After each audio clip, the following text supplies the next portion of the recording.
So my name's Fred Linck. I was born in Connecticut. I pretty much lived here my whole life.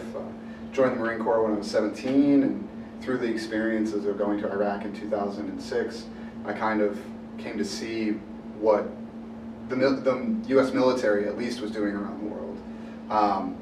And I was very disgusted by it. It changed my mind about a lot of things. So after coming home from the military and seeing a lot of the different problems we had, that was right. I got out of the military right after the crash of 2007. Seeing the economy just, dive and become terrible, and realizing that nothing had changed materially. We still had all the same resources. We still had all the same factories. We still had all the same, abundance. But we just couldn't get things. People were losing their homes like crazy. We couldn't get food to hungry people.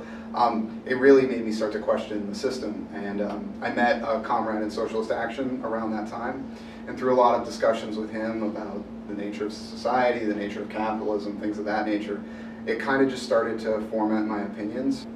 To zoom into the local situation here in Connecticut, what is the political landscape?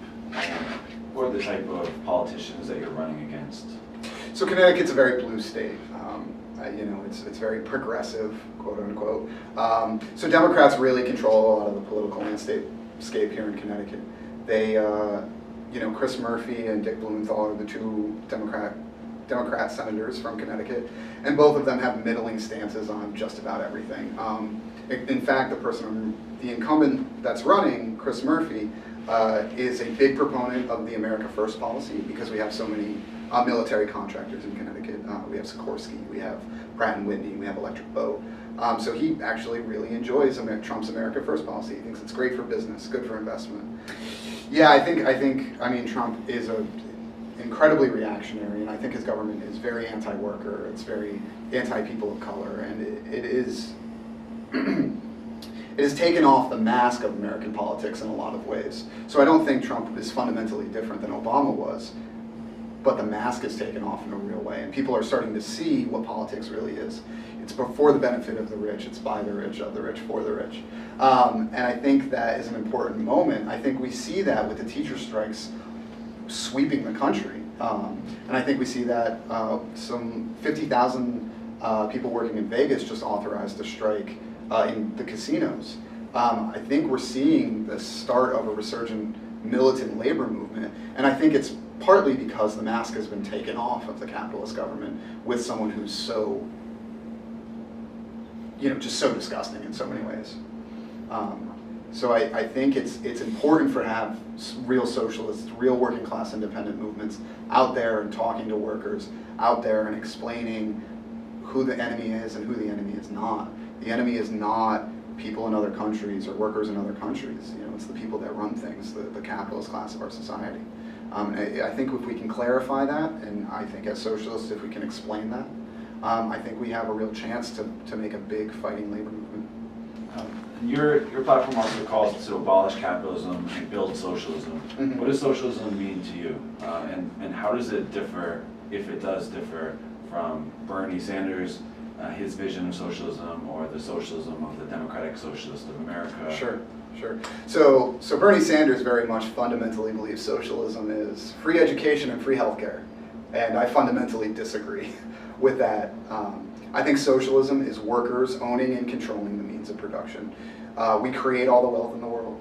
We should decide what we're doing with our surplus. We should decide how it's being managed.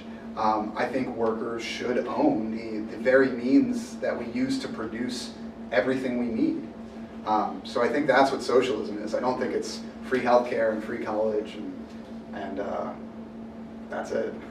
Which I think is what Bernie Sanders really is using the word socialism in a very in a wrong way, very much so.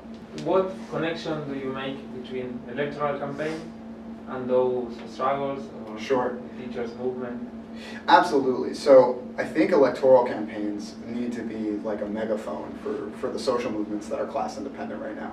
So having socialist electoral campaigns can really shed light on workers that are fighting, People sometimes get engaged in politics, so you can kind of use your platform to put up the platform of workers fighting, like the Stanford Hilton hotels, Hilton workers that are fighting for a good contract right now. You can use the platform of an electoral arena to explain worker independence and class independence. And I think you can use it to mobilize people that are interested in your politics out to events that show solidarity with other workers. And I think that's the main goal of socialist electoral campaign, is to show people what they can do in their own name and how they can do it, and how fighting in your own name can lead to these major victories. Let's get real though. Your campaign is not likely to succeed in getting you elected. However, there are socialists that can be elected, and they're running on oftentimes the Democratic Party line. What is it about that? Why are you opposed to running progressive Democrat or progressive socialists on that party line? Sure. So a lot of people have this false idea that the Democratic Party is an empty car, and you just get the right people in the car and it'll drive you where you want to go. And that's fundamentally false. The Democratic Party has always been a party of the capitalist class, and never in the history of politics has a capitalist party become a workers' party. Workers' parties can become capitalist parties. It happens. It's unfortunate when that happens, but the reverse never happens.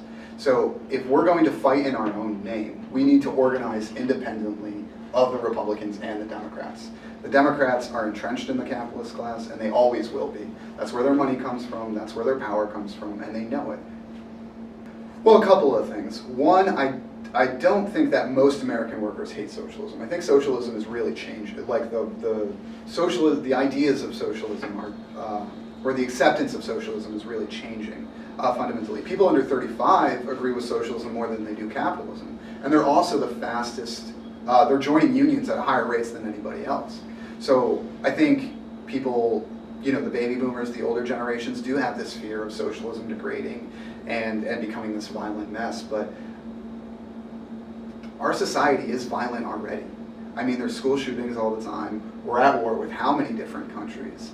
I think we need to explain that capitalism is violent, and that, throwing off the chains of capitalism through democratic means, through these mass movements, can really change that violence around the world.